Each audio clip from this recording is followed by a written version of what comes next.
ओम श्री गुरुवे नमः। सर्वे भवन्तु सुखिनः, सर्वे सन्तु निरामया, सर्वे भद्राणि पश्यन्तु, माँ कश्चित् दुख भाव भवेत्।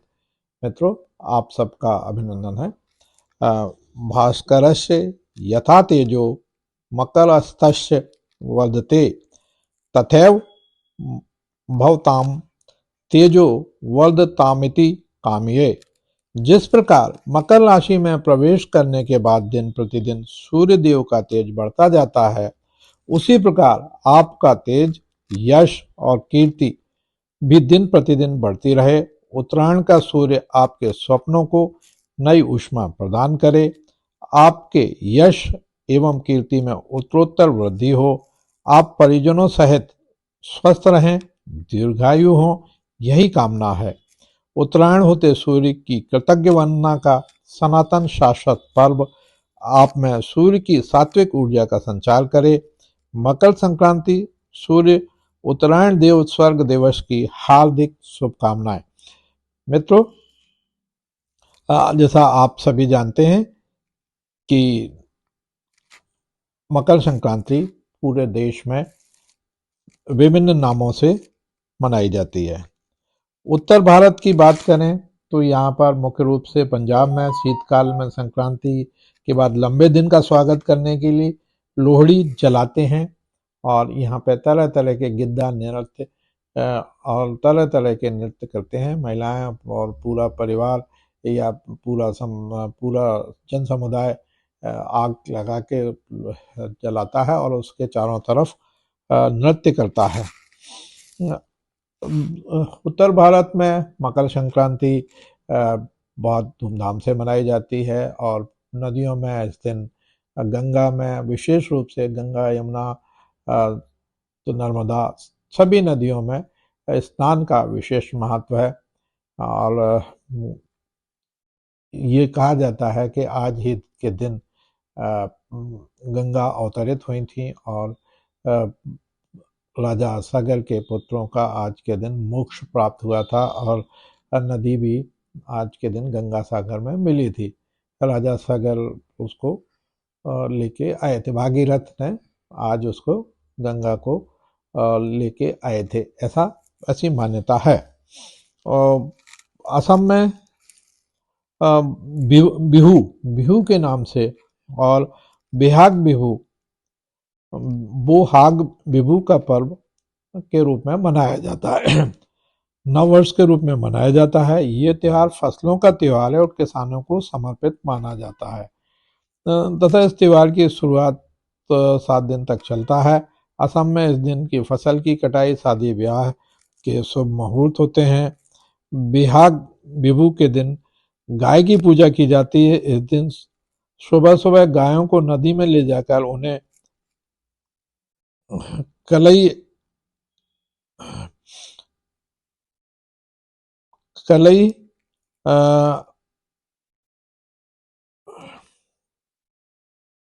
और दाल और कच्ची हल्दी से नहलाते हैं। ये चीजें एक रात पहले से ही भिगो कर रख दी जाती हैं। नहलाने के बाद गाय को लौकी, बैंगन वगैरह खिलाने का रिवाज है। मान्यता है इससे गाय की सेहत भी साल भर ठीक रहती है और परिवार में सुख समृद्धि बनी रहती है। देवताओं को समर्पित की जाती है फसल। बोहाग बिहू के मौके पर किसान फसल की कटाई करते हैं और ईश्वर से प्रार्थना करते हैं कि उनके यहाँ भविष्य में फसलों की अच्छी पैदावार हो। मौसम की पहली फसल की कटाई के बाद इसे वे देवता सबराई को अर्पित करते हैं। इसके बाद पूरे 1 हफ्ते तक इस त्योहार का सेलिब्रेशन होता है। नारियल, चावल, तिल, दूध का इस्तेमाल करके इस तरह के व्यंजन बनाए जाते हैं। इस बीच दही और चिवड़ा खाने का रिवाज है। बोहाग बिहू का पर्व असम में मैंने बताया नववर्ष के रूप में मनाया जाता है। तो संक्रांति का हर जगह महत्व है। दक्षिण भारत की बात करें तो मकर विलाकू एक केरल धार्मिक त्योहार है जो हर साल प्रसिद्ध सबरीमाला मंदिर में आयोजित किया जाता है। मकर विलक्कू मकर महीने या मासम के पहले दिन मनाया जाता है, क्योंकि इसे मलयालम कैलेंडर में ग्रिगोरियन कैलेंडर के अनुसार जनवरी के रूप में जाना जाता है। मकर विलक्कू मकर संक्रांति के ही दिन है, जो भारत के अन्य हिस्सों में मनाया जाता है। इस शुभ दिन पर पूरे भारत से श्रद्धालु मकर वेलाक्कू दर्शन और मकर ज्योति के दर्शन के लिए सबरीमाला के प्रतिष्ठित अयप्पा मंदिर में आते हैं। मकर और विलाक्कू, मकर मतलब मकर राशि और विलाक्कू अर्थात प्रकाश मिलकर मकर विलक्कू नाम बनाते हैं। मकर विलक्कू उत्सव के दौरान सबसे महत्वपूर्ण गतिविधि मकर विलक्कू और मकर ज्योति को देखना है। गर्भगृह, जिसे सन्निधानम भी कहा जाता है, में एकत्रित भक्त उत्सुकता से उस जुलूस का इंतजार करते हैं जो भगवान अयप्पा के दिव्य सोने के आभूषणों, जिन्हें थिरुभरणम के नाम से जाना जाता है, को पंडाल पैलेस से सबरीमाला के मंदिर तक लाता है। तो ये त्यौहार पूरे देश में मनाया जाता है। दक्षिण भारत में पोंगल के नाम से यह त्यौहार मनाया जाता है और यह 3 दिवस तक चलता है। तमिलनाडु, आंध्र प्रदेश, कर्नाटक, केरल में मनाया जाता है और यह सूर्य के उत्तरायण होने का त्यौहार है। फसल काटी जाती है, उसको लेकर खुशियां मनाई जाती है। आपके साथ साझा करना चाहता हूं कि मकर संक्रांति का त्यौहार एक ऐसा त्यौहार है हिंदुओं में जिसमें दिनांक वही आती है, सदैव 14 जनवरी पड़ती है, परंतु सन 2008 से यह 15 जनवरी को मनाया जा रहा है और 2008 से 2080 तक मकर संक्रांति 15 जनवरी को होगी। विगत 72 वर्षों से अर्थात 1935 से प्रतिवर्ष मकर संक्रांति 14 जनवरी को ही पड़ती रही है। 2081 से आगे 2080 तक तो 15 जनवरी बताया, 2081 से आगे 72 वर्षों तक अर्थात 2153 तक यह 16 जनवरी को पड़ा करेगी। ज्ञातव्य है कि सूर्य के धनु राशि से मकर राशि में प्रवेश का दिन मकर संक्रांति के रूप में जाना जाता है। ज्योतिषविदों के अनुसार प्रतिवर्ष इस संक्रमण में 20 मिनट का विलंब होता है। इस प्रकार 3 वर्षों में यह अंतर 1 घंटे का तथा 72 वर्षों में पूरे 24 घंटे का अंतर होता है। इस तरह से 24 घंटे का अंतर होने से एक दिन आगे बढ़ जाता है। तो 14 जनवरी, 15 जनवरी और 2081 के बाद से 16 जनवरी को मकर संक्रांति पड़ेगी। अब मकर संक्रांति के बारे में कुछ तथ्य हैं, जो रोचक तथ्य हैं, वो मैं आपके साथ शेयर करना चाहूँगा। मकर संक्रांति, सूर्य संक्रांति में मकर संक्रांति का महत्व ही अधिक माना गया है। माघ माह में कृष्ण पंचमी को मकर संक्रांति देश के लगभग सभी राज्यों में अलग अलग सांस्कृतिक रूप में मनाई जाती है। इस बार 15 जनवरी को मकर संक्रांति का पर्व मनाया जाएगा। आइए जानते हैं मकर संक्रांति के बारे में कुछ रोचक तथ्य। वर्ष में होती हैं 12 संक्रांतियां। पृथ्वी 23.5 डिग्री अक्ष पर झुकी हुई है, सूर्य की परिक्रमा करती है।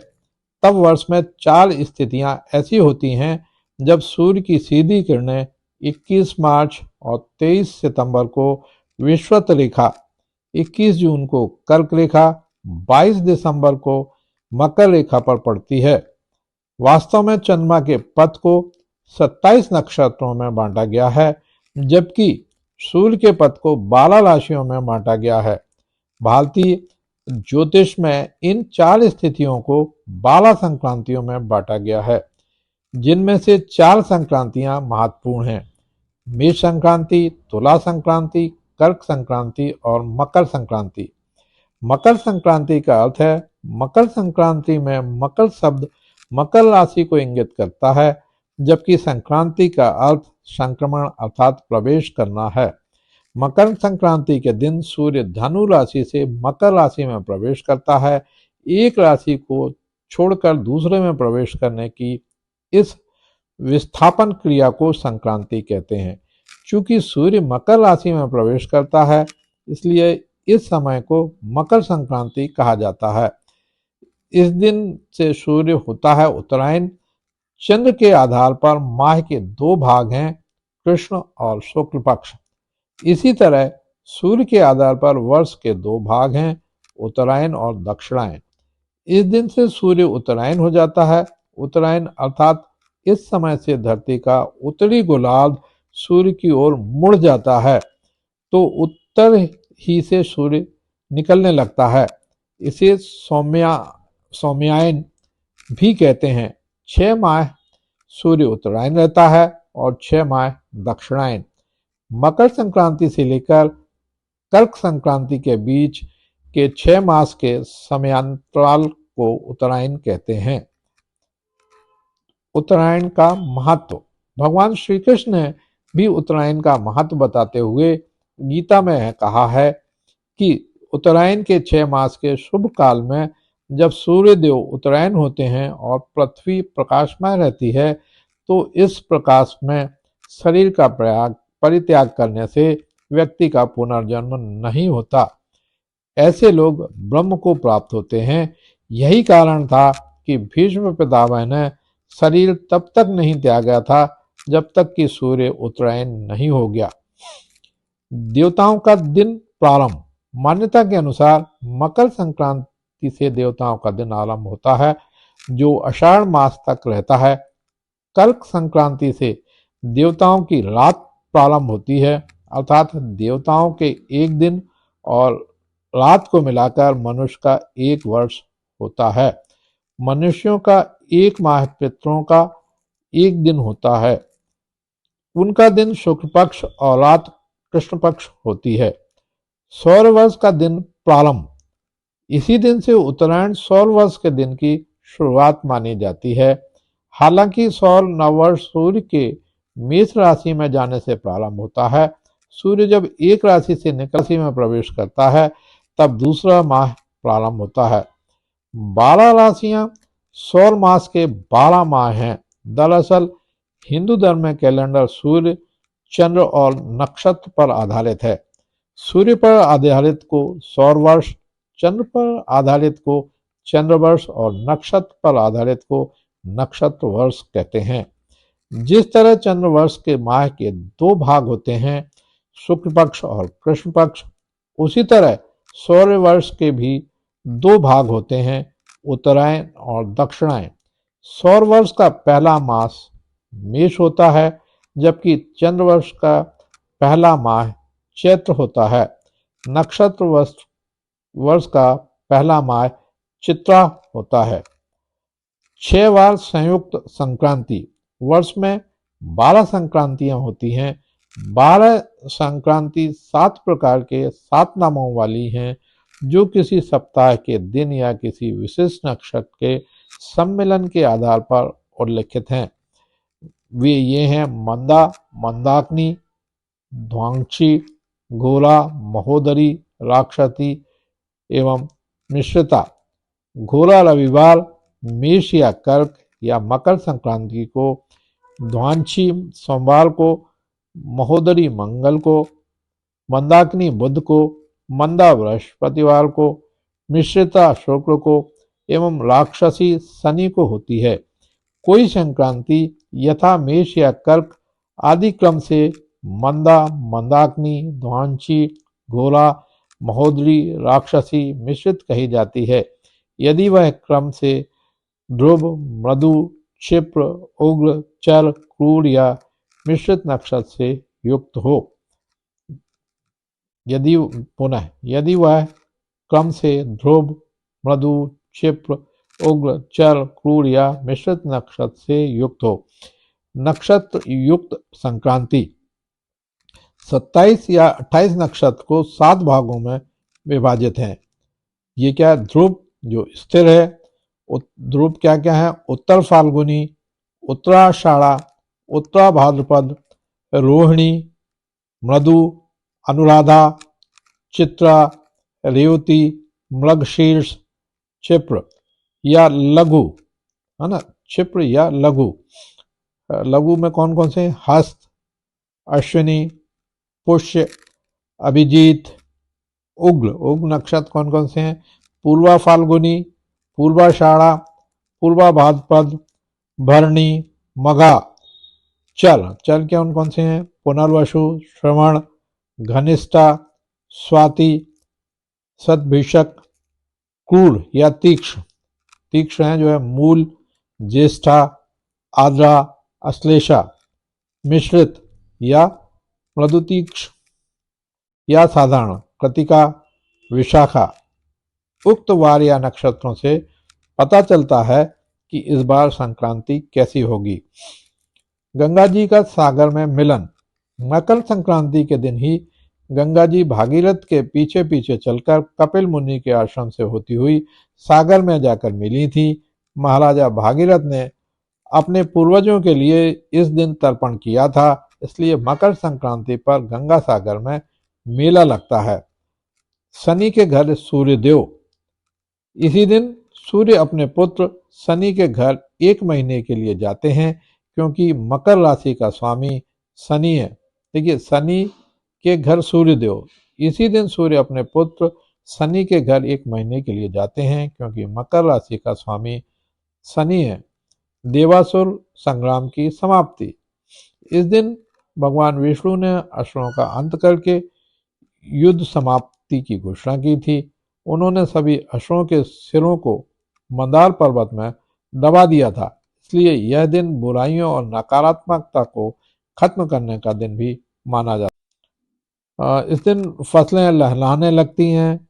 इस दिन से वसंत ऋतु की भी शुरुआत होती है और यह पर्व संपूर्ण अखंड भारत में फसलों के आगमन की खुशी के रूप में मनाया जाता है। खरीफ की फसलें कट चुकी होती हैं और खेतों में रबी की फसलें लहलहा रही होती हैं। खेत में सरसों के फूल मनमोहक लगते हैं। दिन के बढ़ने की शुरुआत। कहते हैं कि इसी दिन से दिन के बढ़ने और वातावरण में धीरे धीरे तापमान के बढ़ने की शुरुआत होती है।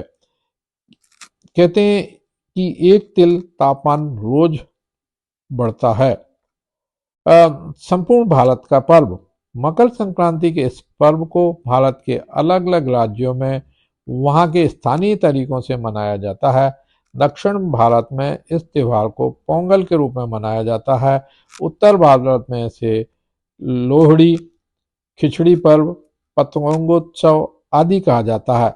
मध्य भारत में इसे संक्रांति कहा जाता है। पूर्वोत्तर भारत में बिहू नाम से इस पर्व को मनाया जाता है।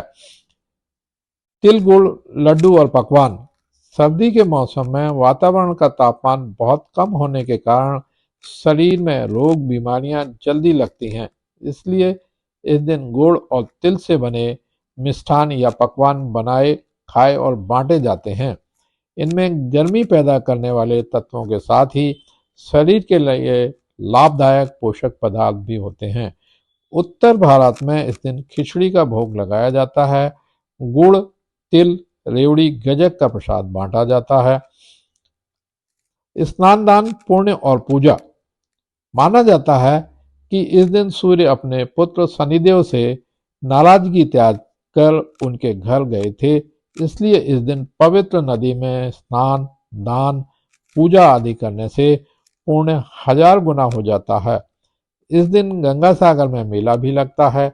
इसी दिन मलमास भी समाप्त होने तथा शुभ माह प्रारंभ होने के कारण लोग दान पुण्य से अच्छी शुरुआत करते हैं। इस दिन को सुख और समृद्धि का माना जाता है। पतंग महोत्सव। यह पर्व पतंग महोत्सव के नाम से भी जाना जाता है। पतंग उड़ाने के पीछे मुख्य कारण है कुछ घंटे सूर्य के प्रकाश में बिताना। यह समय सर्दी का होता है और इस मौसम में सुबह का सूर्य प्रकाश शरीर के लिए स्वास्थ्यवर्धक और त्वचा व हड्डियों के लिए अत्यंत लाभदायक होता है। अतः उत्सव के साथ ही सेहत का भी लाभ मिलता है। मकर संक्रांति भगवत गीता में बताए गए मकर संक्रांति के 6 रहस्य हैं। सूर्य के मकर राशि में गोचर को हिंदू धर्म में सबसे बड़ा पर्व माना जाता है। इस दिन सूर्य स्पष्ट रूप से उत्तरायण गमन करने लगता है। गीता में सूर्य के उत्तरायण होने का महत्व बताया गया है। सूर्य होता है उत्तरायण। आपको यह जानकर आश्चर्य होगा कि सूर्य प्रतिदिन पूर्व से नहीं, या तो ईशान से या फिर आग्नेय कोण से उदय होकर गमन करने लगता है। ऐसे कुछ ही दिन हैं जबकि वह एकदम से पूर्व से ही उदय होता है। उत्तरायण में शरीर त्याग का महत्व। भगवान श्री कृष्ण ने उत्तरायण का महत्व बताते हुए गीता में कहा है कि उत्तरायण के 6 मास के शुभ काल में जब सूर्य देव उत्तरायण होते हैं और पृथ्वी प्रकाशमान रहती है, तो इस प्रकाश में शरीर का परित्याग करने से व्यक्ति का पुनर्जन्म नहीं होता।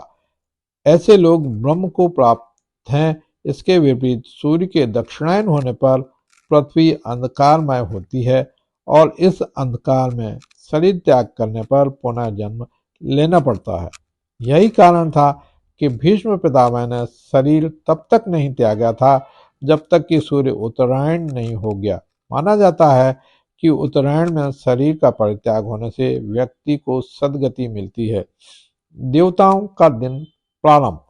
हिंदू धर्मशास्त्र के अनुसार मकर संक्रांति से देवताओं का दिन आरंभ होता है, जो आषाढ़ माह तक रहता है। कर्क संक्रांति से देवताओं की रात प्रारंभ होती है, अर्थात देवताओं के दिन और रात को मिलाकर मनुष्य का एक वर्ष होता है। कृष्ण और शुक्ल पक्ष। दक्षिणायन को पितरों का दिन माना जाता है, जबकि धरती पर सूर्य का प्रकाश कम होने लगता है।